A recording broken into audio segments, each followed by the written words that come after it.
What's up, everybody? Pete Pardo here from Sea of Tranquility. Welcome to another episode of, you guessed it, it's Wednesday. It's What's Up with Sea of Tranquility Day, new album review day. Today we're going to take a look at a brand new release from a kind of like a one-man band from Australia. The band is called Flitcraft. The album is House at the Center of the Universe. And it's out on Pitch Black Records. So this particular band is the project of a guy named Philip T. King, who's a singer, songwriter, multi-instrumentalist. He's also plays in a band called Butterflies, kind of like a psychedelic rock band. He also plays in a traditional metal band called Galaxy. All right, of course, from Australia. So he's been around for a bit, but I believe this is the second, maybe third, not quite sure. It's definitely the second album under the Flitcraft name. And let's take a look at this before we talk a little bit about the music, right? It's about 40 minutes long, right? I think we have 10 tracks, I think. 2, 4, 6, 8, 9 tracks. And like I said, he plays everything on here. Sings all the vocals, all the guitars, bass, drums, keyboards, all that sort of thing. And take a look here. We got lyrics to everything. No pictures of the man himself, unfortunately. But like I said, produced by Sam Johnson and Philip T. King. All music and lyrics written by Philip T. King. And he plays all vocals, rhythm, lead, and acoustic guitars, synthesizers, and special effects. And let's see. Oh, he's got some help on drums and percussion. God, it's hard to read. Jack Phillips, otherwise known as Damon Samuels. I don't know. I can't even read it. On drums and percussions and something else, but I can't read that. And also someone else on bass. Can't read what it says. Sorry. I mean, you try and read that. It's like microscopic. And even on their Bandcamp page, it doesn't say who the rest of the crew is. So anyway, but yeah, so he plays everything but bass and drums. What is this all about? Flitcraft.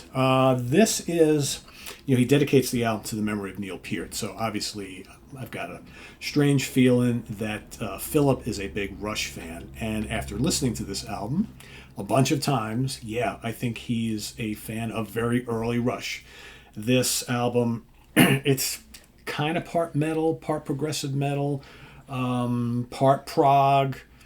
I wouldn't say there's really any psych here. You got, one of the tracks, which is Chrysalis, Uli's Lament, or Yuli's Lament. That's more of kind of like a folky piece. That's kind of cool. It's kind of like folky prog, but there's some high energy stuff on here. Mother Jane is really good. The first two tracks, Error, ERA, and Earth is Not a Perfect Sphere. Very cool. Lots of cool riffs, a lot of blazing guitars. Some of the arrangements are quite complex. He's got an interesting vocal style. So he's got a high register thing going on. Not quite like Geddy. It reminds me of someone else, but I haven't really been able to nail it down. Like at times I'm listening to this album and I'm reminded of maybe a heavier Ashbery. For those of you who are familiar with the early 80s band Ashbery, who also put out an album just a few short years ago from out in Arizona, who are kind of like similar but maybe not quite as heavy, where they borrow from Rush and Wishbone Ash and Allman Brothers and Little Black Sabbath and kind of throw it into a blender and boop, out you get some really cool stuff. But let me, again, I guess this is a concept album, so let me read what he put here. He goes, House at the Center of the Universe is the story of Yuli, a young writer in the year 2137. As a half-human, half-android being, his unique perspective provides much inspiration for his writing and entertainment for his quirky human friend, J.M. But when Yuli can no longer distinguish between authentic human memories and previously implanted data, and J.M.'s mortal malady creates strife, they undertake a galactic journey seeking oneness, transcendence, and the ultimate answer.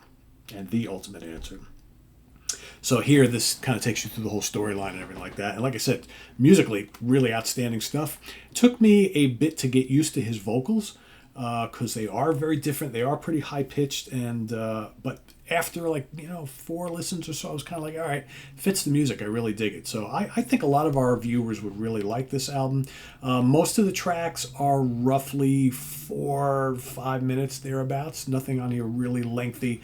The House, Entering, Redenigration, Mother, Reprise, and Era's End. The last track is the longest at just over 6 minutes. But everything else is about 4 or 5 minutes long. Some really good guitar playing on here. The drum and the bass is good. The songs are tight, energetic. Like I said, it's kind of proggy. It's kind of traditional metal, but not too much in either camp. It's kind of like a cool mix of the two. Good stuff. Good stuff. Flitcraft House at the Center of the Universe. I'm going to give this it's an easy 3.5 out of 5 star. Might even be pushing that at some point because I'm starting to dig it more and more and more. So hard rock, metal, prog, all colliding here from Flitcraft from Australia. If you go to Pitch Black Records, their Bandcamp page, you can go pitchblackrecords.bandcamp.com, album/House at the Center of the Universe, and you can find them. And like I said, they do have another release that they sent me as well, which is also pretty cool. So, but yeah, and that's from 2021, I think it was. This was released April 2023. So yeah, go check it out. It's a good one from Australia. Visit us on the web at www.seatranquility.org. We're on Facebook. We're on YouTube all together all the damn time. Please subscribe if you haven't already and click on that notification bell so you get alerted of all of our content as we post. And please do hit the like button before you leave. Also down below we got the links to our Ko-Fi page for channel donations as well as our merch page and our Cameo page. So thanks in advance for all your support there. You can get this cool In the Prog Seat shirt where we got lots of cool shirts at the merch page. Say that fast 5 times. And yeah, and I'll drop the Bandcamp link down below in the comments section so you guys can go and check this out and see if it's something for you, right? So anyway, that's this review. We'll see you real soon with more. We got other stuff. We got new Thunder Horse. We got Derek Sherinian and Simon Phillips live. We got remix of Richard Wright's What Dreams. We got Albert Bouchard. We got all sorts of other stuff. So stay tuned for more. I am Pete Pardo. We'll see you soon. Take care. Bye-bye.